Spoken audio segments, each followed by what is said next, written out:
Broke Ride Media.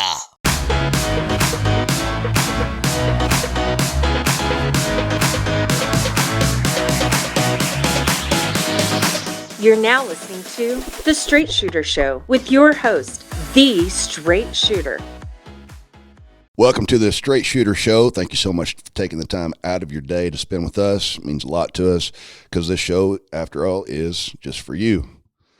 Zach, I'm going to tell you, I told people in the live last night that, we have to record more than one show in a day now because, summer's coming up. We record on Saturdays, and lake life is huge to me. And so, sometimes we do 2 or 3 shows in one Saturday, so it frees up some Saturdays for me. Yeah. And for you. But anyways, I just got a message from my mom, and she's like, I hope you're having a good day. I've got a great show idea for you. Maybe you should write a poem for all the mothers out there. I'm like, that would have been great if you'd have told me that, 6 weeks ago. Yeah. Yeah. Because it's like tomorrow, we're recording this the Saturday before Mother's Day. So so this is going to come out literally like a month from now. Yeah. Well, I was actually wanting to talk about that too, because we don't tell people that we do. It's not that we're trying to hide it, but we've always recorded 2 or 3 shows ahead of time because we're not really talking about current events, but sometimes I get so busy I forget to tell the people that we call or the people that we email that they may be thinking, they'd be like, oh, those son of a guns didn't post my episode. We post every episode that we record. We don't ever hold it back. It just may take 3 weeks for it to post. So if you have ever been on a phone call or if you've ever emailed us, we have answered it. You just might have to wait a little bit. I just don't want them to think that we're not going to get to it, Right. And in the beginning, we recorded every Saturday. Yeah. One episode every Saturday. And I just told Zach, I said, look, before summer gets here, we have to get to where we can do at least 3 episodes in a day. Yeah. I'd really like to do 4 episodes in a day because, lake life is, it's a huge part of my life. Or we could do like we kind of did this last time, instead of doing 3 and 2. I don't want to do more than 3 in a day because we got exhausted last week. Yeah. And maybe I don't know.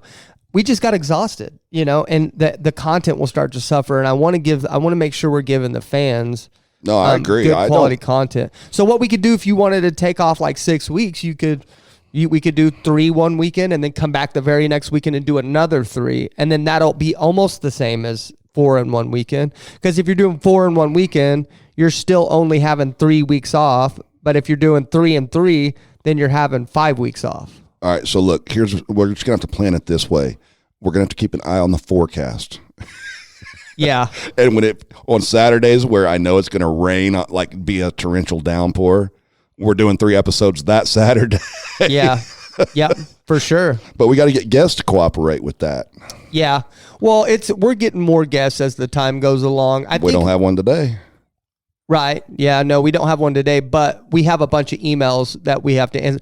The people that we're answering today is people that weren't comfortable coming on the show. Yeah. So that's what we're doing there. But sometimes people just aren't comfortable coming on. And so we just answer the emails, their questions through email. And that helps them too. Yeah. It helps them just as much. It just makes it more difficult. I don't feel like I give as quality of a response because I don't have the details that I need. Yeah. In my life coach, business that I'm building right now, I am able to get down to the nuts and bolts. I can find out, what got the person to where they're at and what is their goal, what is their goal at the end of, whatever their situation is. Yeah, exactly. And I can guide them through that. And so, like you said on a few episodes back, calling in or letting me talk to you on the phone is like getting a free session with me. That's what it is, because you charge per hour, and they're getting at least we've had some calls that last 30 minutes, but most of the time they're lasting an hour. But I've got clients right now that only want to talk 30 minutes, and right now, before I finish my certification, I'm charging $30 for a half hour and $50 for an hour to my clients. And next week, when I finish my certification, not to those people, I'm going to keep my rates the same for the people I'm already working with. But any new clients, it's doubling because I'm going to be a certified life coach. Yep. And so I agree. You got to value that. It'll be $50 for a half hour and $100 for an hour. And so by calling in, you're basically getting a $50 bill for a 30-minute call. Yeah. Yeah, that's the thing. And like, people got to remember that you can stay anonymous, but I get why people are afraid. It's nerve-wracking and stuff like that. But like, we've never been mean to people and stuff like that. Like, sometimes it's hard to hear what we have to say. You know what I mean? It's hard. It's hard to hear the truth, but it is what it is. But yeah, we do pre-record episodes. And if you've ever sent in an email and you haven't heard your response yet, it's coming. You just gotta wait for it. So, all right. So I've got some emails. All we're going to do is answer emails today because nobody wanted to come on. They didn't feel comfortable with it. So we've got several emails. Okay. How many? Several. 5. Wow. Well, no, I'm sorry. So 4, because but some of these are just like responding to us. So. Okay. All right. The first one is, let me make sure. Okay. This is anonymous. All right. Mm-hmm. It said, here's my situation. I'm a born-again Christian woman who wants to live to please God. I am single. My last relationship ended after 4 years, and he still wasn't ready for marriage. I felt extremely guilty for having sex outside of marriage. I'm 51 years old. Any man I date wants a sexual relationship, and I get it. Sex is very important. I feel like I'm damned if I do and damned if I don't. I would love to hear the straight shooter's thoughts, but I want to remain anonymous. Thank you.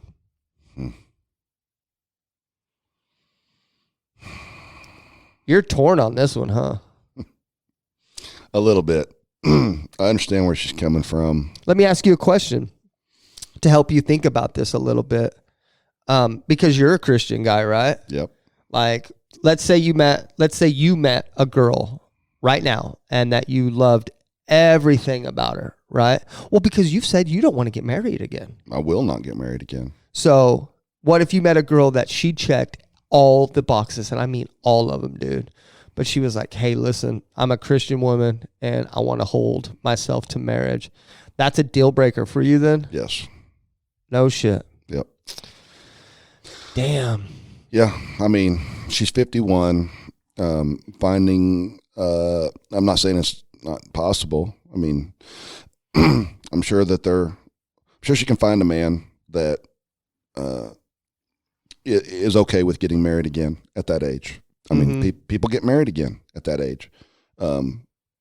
Maybe she could find a widower, but as far as, whether to or not, I certainly can't tell you whether you should be having sex outside of marriage, because that's a personal decision. I think that unless you are able to find a man through church, through Christian mingle or church functions or something like that, who is looking for a wife, it's going to be extraordinarily difficult. Even if you meet a guy in all those places, every guy's going to want to have sex before marriage. But if he's looking for a wife, no, not necessarily. I don't want to say every guy, but I would say 9 out of 10, dude. Most are, yeah, most are. But there's going to be guys. I'm sure there are guys in those that may be okay with it. This one is tough for me because I'm not, like I said, like you said, I'm not getting married again. I will have a life partner. I intend to have a woman in my life and be exclusive, but there's going to be sex, Yeah. I mean, because for you, a big hang up in a lot or in a couple of your marriages was the fact that the sex dried out over time. And that hurt you.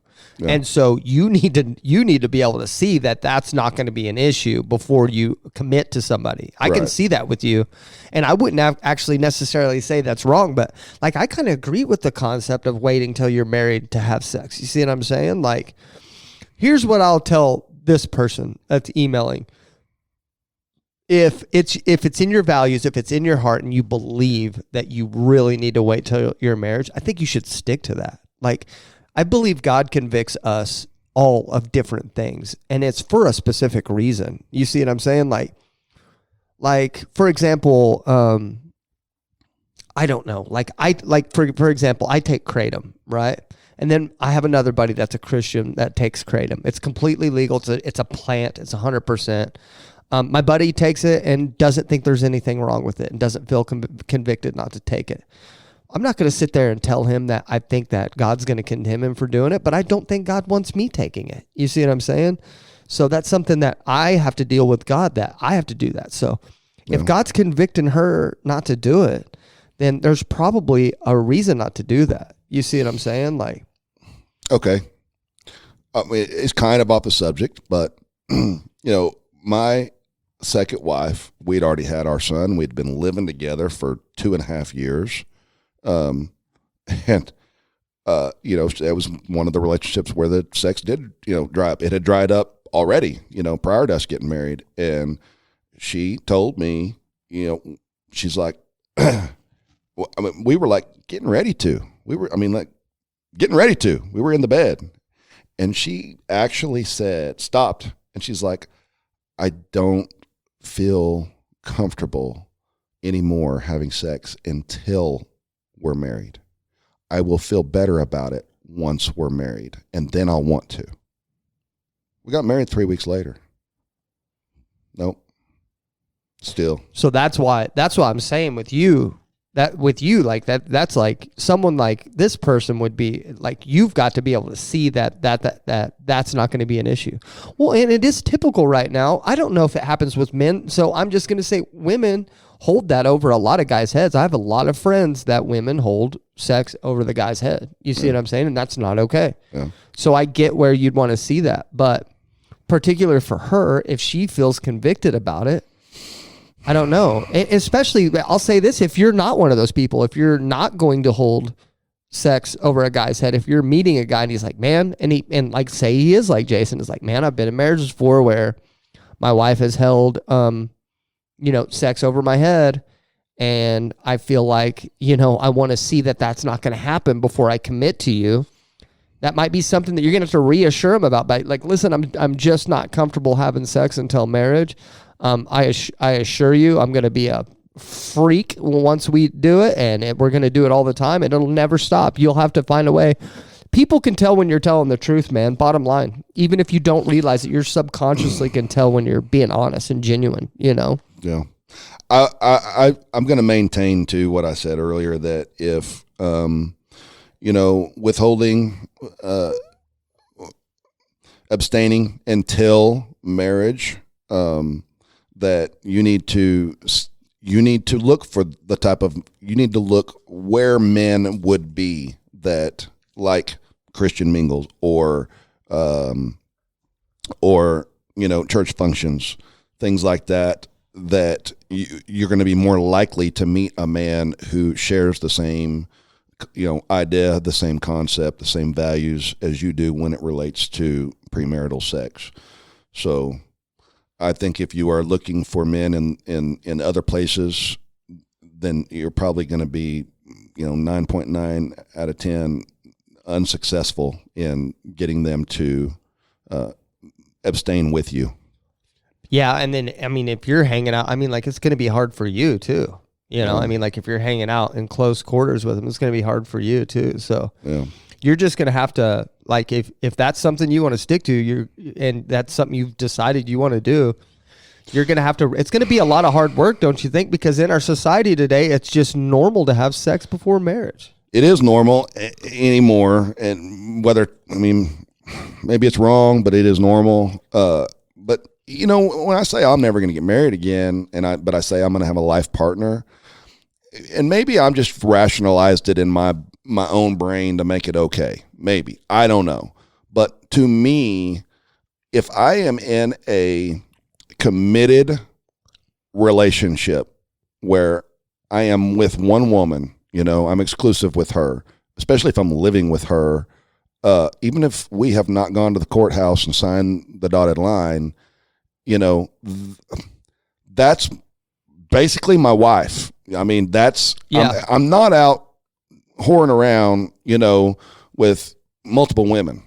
And I think that is really, when it comes to biblical, I think God, didn't want us all out just whoring around with, sticking it in everything. But if you are exclusive with one person and that's your person, I don't know how, in my mind, I don't know how that's any different than if I went down to the courthouse.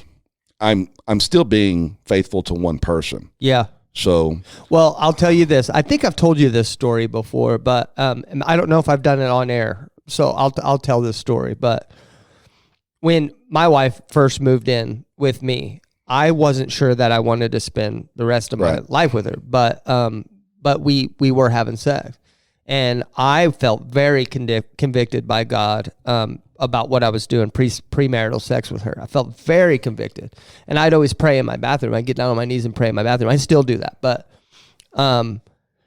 that's where I pray at, and I felt convicted about it, and I started feeling worse and worse and worse and worse about it, like to where it was like really eating me alive that I was having sex with her pre-marriage. And then I felt like God was telling me, it's like, man, look, like I've showed you this is the woman that I want you to marry, that she's for you, like she's perfect for you in every way, and you're still sitting here not committing to her, making a commitment with me and stuff like that. And one day while I was on my knees praying in there, I said, okay, fine. I literally said that out loud. I said, okay, fine, I'll marry her. And from that moment on, I never felt a bad feeling ever again about having sex with her. I never felt convicted. I truly believe God was convicting me, showing me that was the person he wanted me to marry.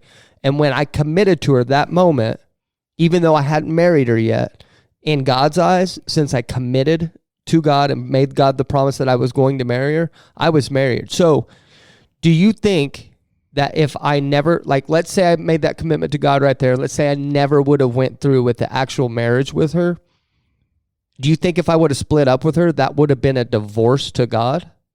I was married before God. Like, do you think when God made those rules, papers and courts didn't exist, man? Like, you just said you were married and you were. Like, in God's eyes, I was married to my wife that day that I committed to him. Yeah. So I think you're right. You can't be. Now, you can't be playing games either, though. You can't be saying, just because you want to have sex with somebody, that's the only reason. Just because you want to have sex with somebody, be like, okay, we're married before God, and then you have sex, and they'd be like, oh, we're broke up before God. You can't play games with God. It has to be genuine and real. You know? Right. Yeah, I agree. But I don't know. That this one's probably the toughest question we've gotten, in my opinion. It's tough. It's tough because it's a personal. That it's her person. It's very personal. It's what her values are. But yeah. And even if she holds true to those values, it's one of the hardest things she's going to have to do. Yeah, especially at 51 years old. Or I mean, an adult, and then anything past like 18 years old, I would think it would be very difficult, and unless they find somebody who shares that value, that doesn't wants to abstain until they're married. Yeah. But I think it's just even harder at 51 to find a husband, or a wife. Maybe, yeah. It is, especially find one that is okay with abstaining until marriage. And again, unless she finds him in the right place. Yeah. It's going to be hard. That's what it's going to be very difficult in order to do that. But I mean, like, what are you supposed to do? You got to get out there and try. You want to be married, and you want to find a guy like that. You got to go try. You're never going to do it if you don't try. Yeah, and stay true to your values. All right. So remember Riddy? She emailed us, or I'm sorry, I say she. I'll tell you a funny. Well, I'm going to read it for you. But Riddy Banadiapahe. Oh yeah. And I said I couldn't pronounce the name right. Well, he messaged me back Okay. and said, "Hi again. Just heard this week's podcast. Thank you very much for answering my email. Just FYI, I'm a he, not a she. No worries. I'm originally from India, so you had no way of knowing. By the way, you did a pretty decent job of pronouncing my last name." You added that part. He didn't say that, No, I did he? swear to God. You want to see it? No, go ahead. He said, "BTW, you did a pretty decent job pronouncing my last name." I actually post these emails, so I'll post the email on there. BTW, you did a pretty decent job pronouncing my last name. He said, "I've had worse. One of my friends goes to grad school in Oklahoma. If I ever go there, I'd be thrilled to meet you guys if that's okay. Keep doing the great job that you do. Thanks, Riddy." Yeah, I would love to. We would love to meet you. Heck yeah, just get in touch with us. Maybe we'll have you in studio and we'll talk or something. So, Riddy's a guy, and he said I did a good job. Banyapade. I bet I did a better job than you could do. I'm not even going to try. It's tough. All right, our old friend of the show sent an email in, anonymously me. Yeah.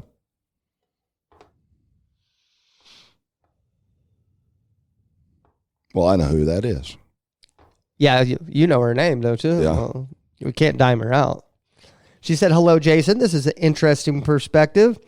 Here's her question. She said, during hundreds of TikTok videos and hours of podcasts, you've shared extraordinary, valuable relationship advice. Will you share some of the most positive or most impactful things that have come from your divorces?" Will I share? Yeah, she's asking you to share some of the most positive and impactful things that came from your divorces. She's asking, divorces can be negative, right? Mm-hmm. And in what way have all three of your divorces impacted you positively, and how have they impacted your life to make you a better person? Well, I can tell you that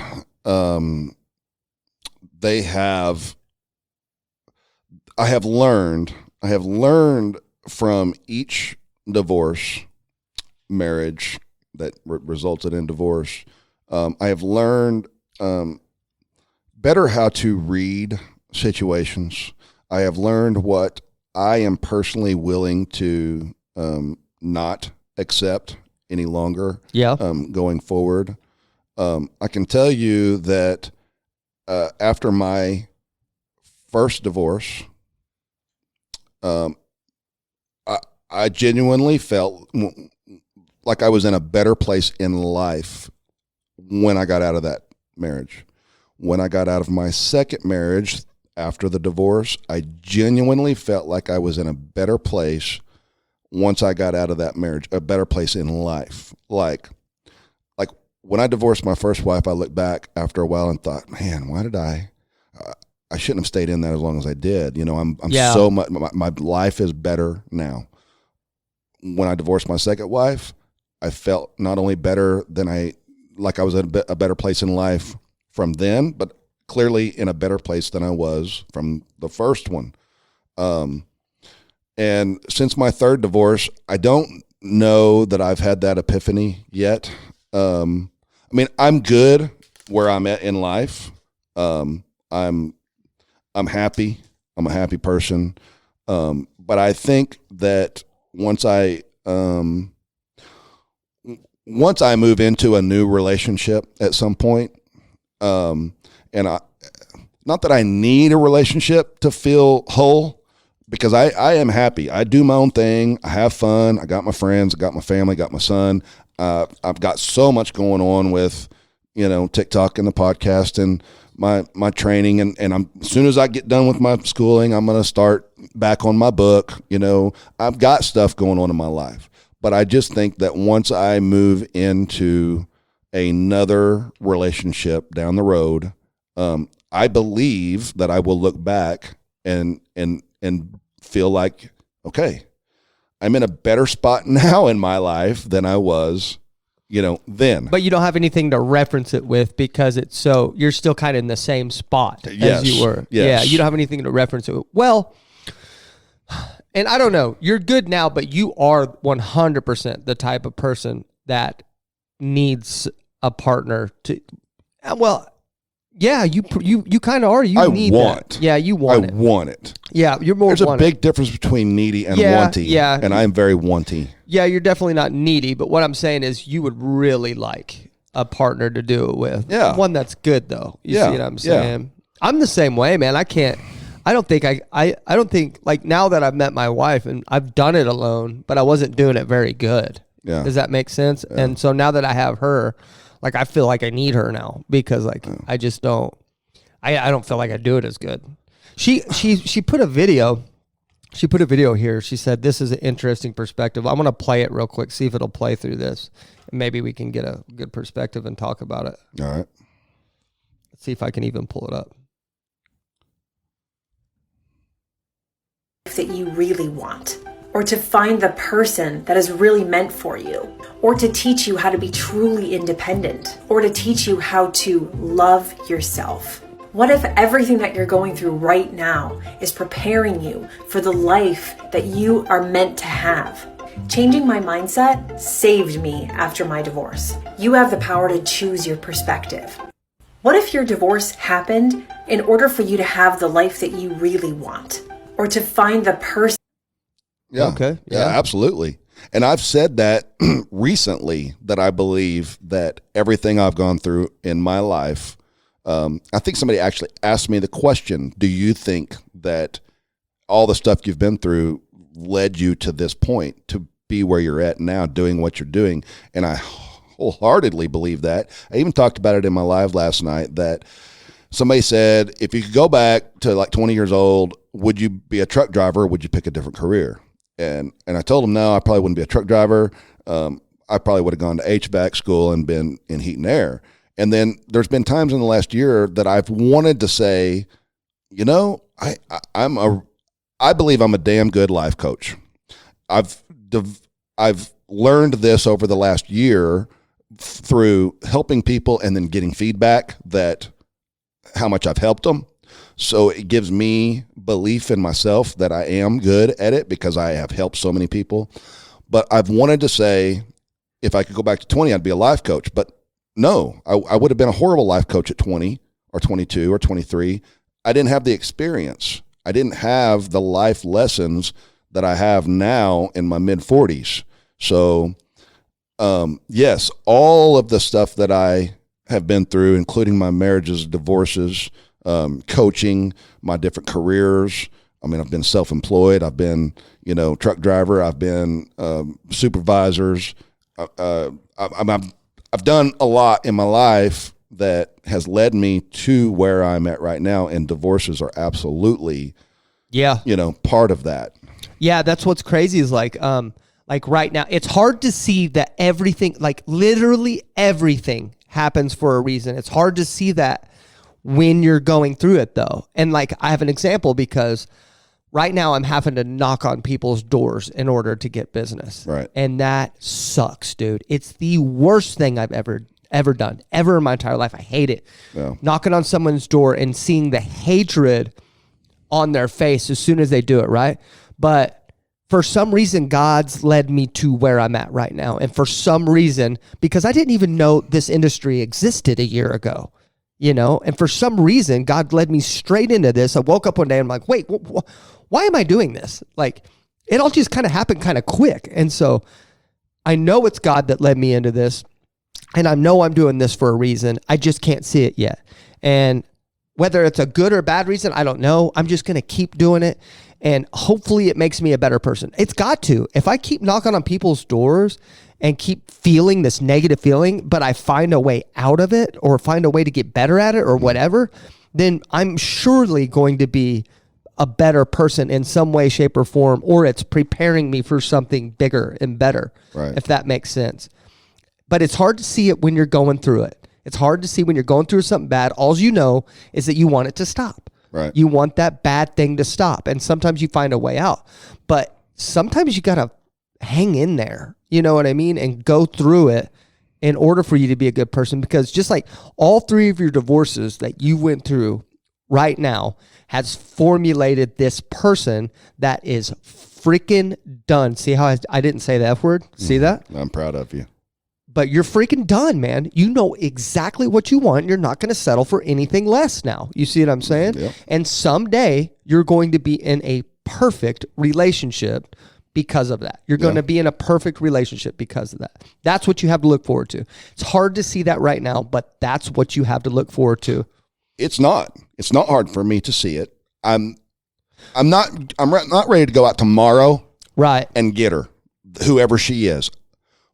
But I know exactly what you just said. You're right, 100% right. But also don't miss her. I know I'm not going to miss her. Yeah. I'm not going to miss her because somebody said that to me recently. They were like, you probably really need to start getting out there and start putting yourself out there. And they're like, what if she's there and by the time you decide you're ready to start dating, she's already taken? I said, well, then she wasn't the one. She wasn't the one. Yeah.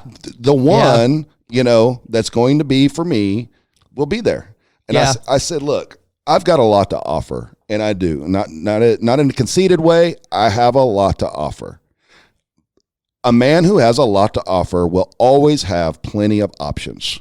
Yeah. And so same with a woman. A woman that has a lot to offer is always going to have, some women don't even have to have a lot to offer. They got plenty of options. But a woman who has a lot to offer has even more options than a man. But I'm not worried about, in fact, I was thinking about that on the way in this morning too. I was thinking, I've told you that I've got so many offers in my DMs, right now. And I really have, I know I'm not going to date anybody before my son graduates. I'm not. I got too much going on. Which is like this month though. Yeah, that's 22nd is when Yeah. And then the following week is Memorial Weekend, so I'm not starting something new with somebody on. Right. But anyways, I was thinking on the way in, I was like, if I actually tried to take out, every girl that's in the metro or in Oklahoma that is wanting me to take her out, dude, I'm going to have to take out a loan. I can't afford to take that many girls. You know what I mean?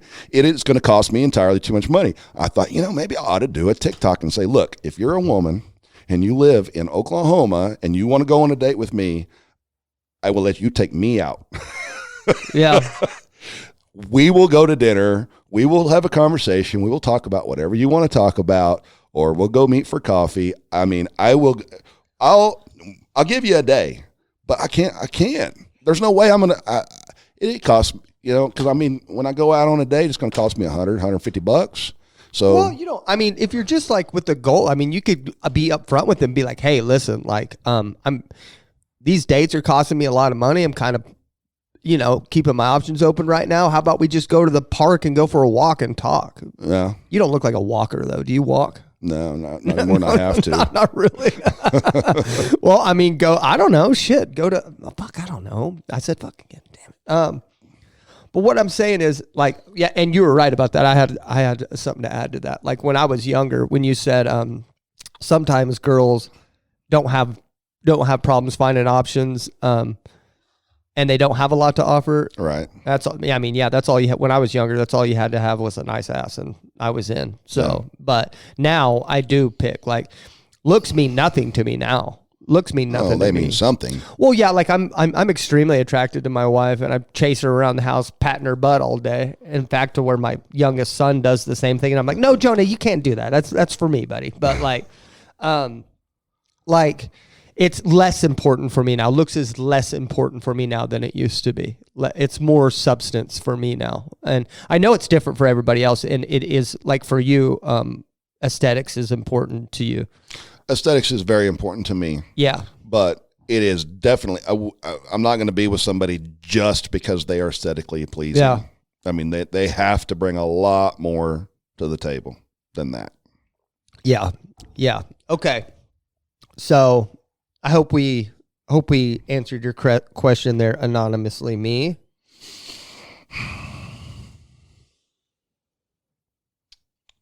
I got one more email. Let me make sure he didn't ask to be anonymous here. He did not. His name is Joseph Siebel. He said, hey, I recently broke up with my girlfriend of 2 years. I'm still in high school and her family life isn't great. So my parents took her under her wing and let her move in. Oh. things were good for a while, and then eventually she was treating me very unfairly and talked bad about my family to me, even though they let her move in. As time went on, she became more angry over little things, and she had threatened me multiple times that she was going to break up with me. Things got progressively worse, and I finally had enough. After I told her she needed to go, she left, and ever since she has been texting me about how she will never get over me and she'll never love anyone else again. She keeps promising that she will change, but I'm just done.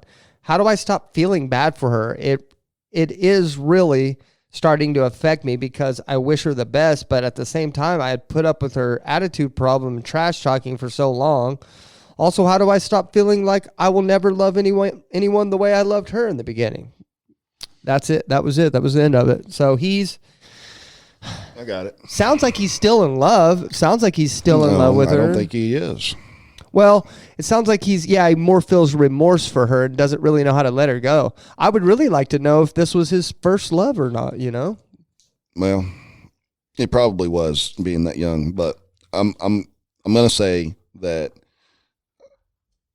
you can't be, I understand that you feel for her, but you can't be in a relationship because you feel sorry for her. I've said that 1,000 times. And it sounds to me like you feel sorry for her position in life. If you made the decision to break up because she had that attitude problem, she was unthankful for what your family did for her, and she's out of the house, the best thing you can do is, and it's going to be hard for you, you're not going to want to do it, but the best thing you can do is block her phone number where she can't text you anymore to try to make you feel any kind of way for her, and block her on social media so that you're not seeing what she's got going on in her life. And I know when you're fresh out of a breakup, you do feel like you're never going to love somebody else the way that you loved that person. It's usually worse if she had broke up with you. It would be worse. But the fact that you broke up with her, you have to remind yourself of the reasons that you did break up whenever those feelings start creeping back in. But in time, you're young. In time, you're going to love somebody more than, you're going to have stronger feelings for somebody, in the future than you did for her. I mean, I will guarantee it. I will guarantee it because you're so young. Yeah. And I also say that all the time. When you're young like that, middle school, high school, even into your early 20s, your emotions run so much higher than they do when you get a little older. You feel, small things make you feel huge about something. And so while right now it seems like, she was the love of my life, clearly she wasn't. You broke up with her because she had this attitude and was thankless, but it makes you feel huge about it, and you won't.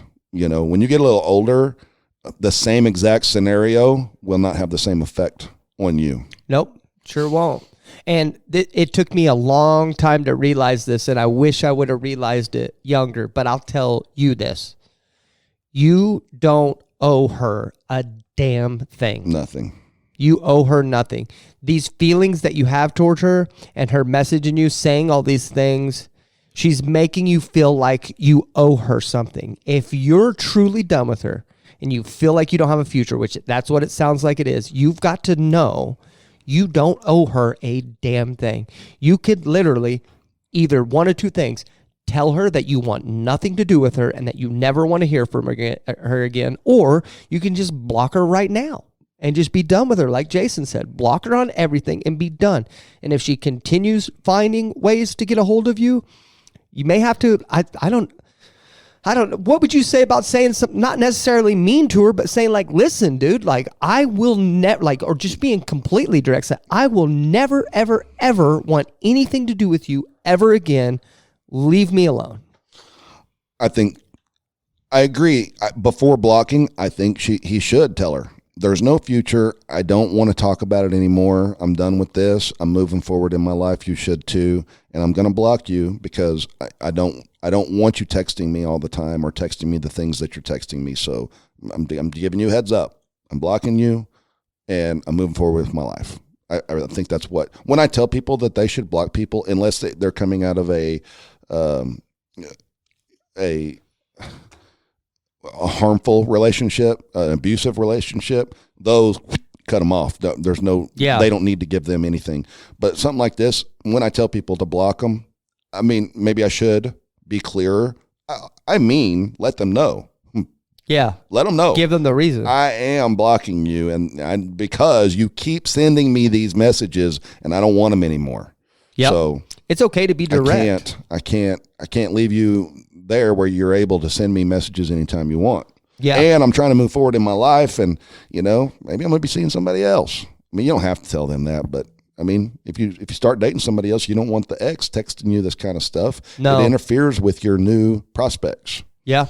Yeah, it sure does. And like I said, man, you can be upfront and honest. Like that, it took me way too long. I thought I had to like coddle these people that I broke up. I realized it wasn't bad, and I felt like I owed them something for way too long, and I coddled them. Whereas if I would have realized like now, I don't owe anybody anything. I don't know anybody anything except for my family. That's it. Or the people that I care about, the people that put forth stuff into me. You see what I'm saying? I owe those people something. I owe them something. But these people that I've decided I want nothing to do with anymore, and I've decided and I made that decision, I don't owe them anything. And if they continue on pestering me, right, I will get mean. And to the point where I'm saying, listen, dude, like I've told you multiple times that I don't want to talk to you. Like, you're kind of a messed up person. Like, leave me alone, or I'm going to get even more mean. I'll warn him. I will get mean with you. Like, we will figure out a way to get you to stop messaging me, because there's no future in this. You see what I'm saying? I'm not suggesting you do that, but that's just what I do. I would get mean. Yeah. Block her. Tell her to send one more nude before she does. You will feel better after a little time passes, I promise. Yeah, it does. And I'm not going to argue with your bad advice. No, because people should just know not to take it at this point. Don't do that. Okay. Well, and that's what I'm saying. Like, it's just, it's tough. And you're right, man. I've never heard it put that way with what you said, but like, emotions when you're younger are just like amplified by 1,000, man. For sure. Isn't it weird? Like, I remember like, it was almost like my first breakup, like I almost had the flu or something. Like I was just like, I took like 10 showers a day, and like, dude, it was like one of the worst feelings I've ever experienced. It was just amplified. But now I'd probably take a couple days and be like, oh, that sucks. And then just be like, I wonder what I'm going to eat for dinner tonight, Yeah. I don't know. Okay, well, we're going to have to cut this episode a little short today. Sorry, Isaac. And sorry for everybody that likes the longer episodes, but we're giving you about 45 minutes, so you guys can be happy with that. So it's going to be a few weeks before 3 weeks before we're back in the studio. So hopefully over the course of the next 3 weeks, we'll be able to line up a bunch of great guests. Yep. Give us shoot us an email, and we're needing callers. So if you want to be a caller and you have an issue you're going through, we'd love to talk to you about it. So send us emails. Do you have any closing things to say? Nope, I don't. All right, take us out. You may not always agree with everything that I say here, but one thing's for sure, I'm always going to shoot you straight. You have been listening to The Straight Shooter Show. Come back every Wednesday for new episodes.